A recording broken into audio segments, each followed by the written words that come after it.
Assalamualaikum warahmatullahi wabarakatuh. Halo semuanya, perkenalkan nama aku Nabila Aulia Ramadhani dengan NIM 241120102027 dari program studi bioteknologi, mata kuliah biologi molekuler.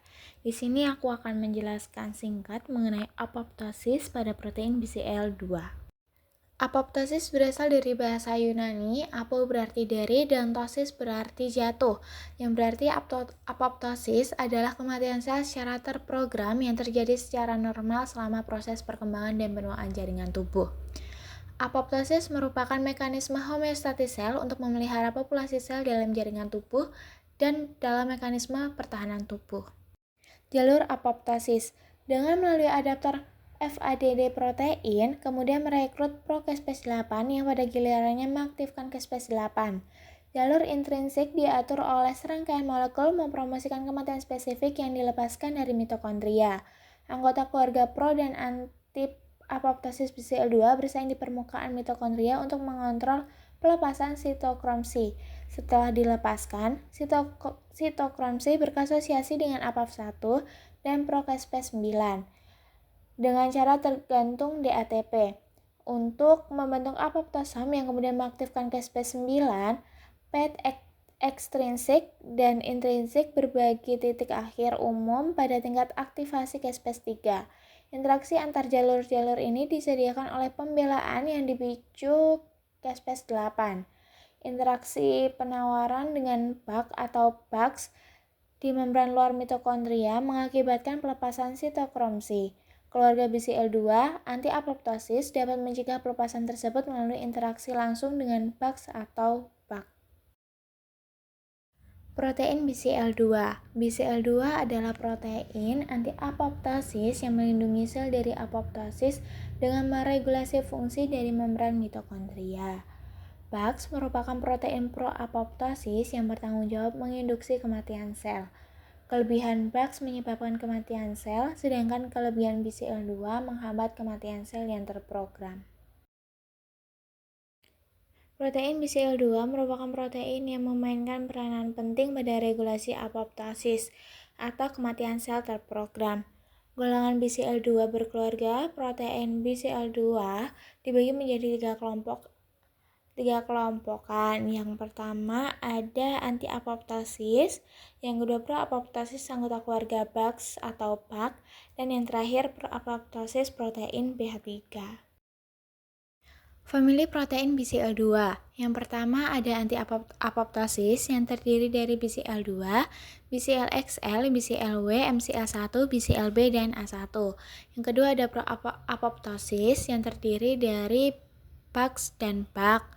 Yang ketiga ada pro-apoptosis BH3 yang terdiri dari BAD, BIK, BID, HRK, BIM, BMF, NOXA, dan PUMA. Berikut merupakan mekanisme proses protein BCL2.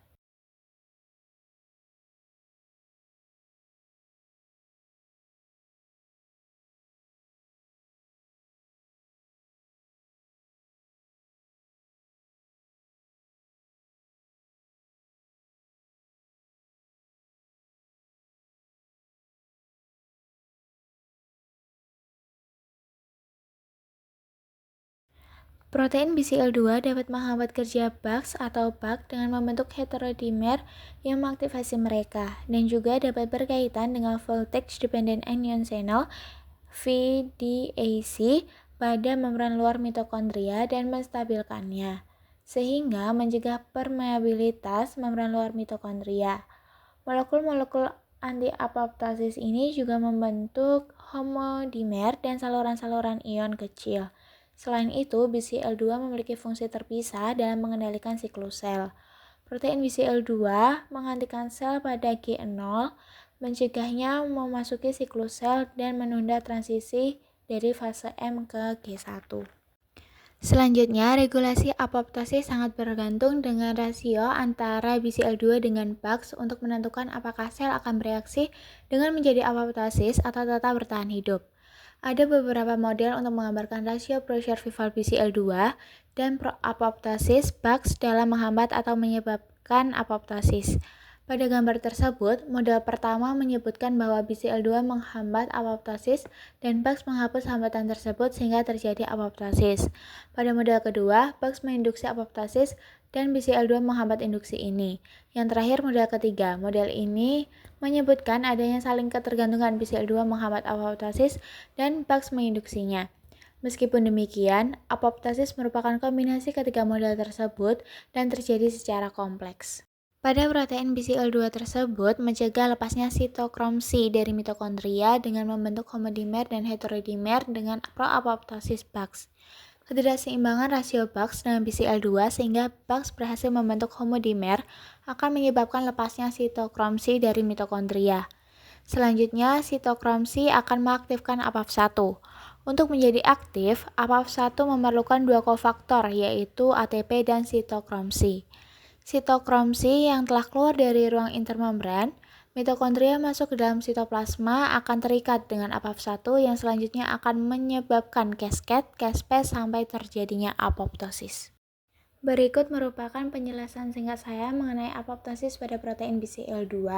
Apabila ada kurangnya, saya mohon maaf. Wassalamualaikum warahmatullahi wabarakatuh.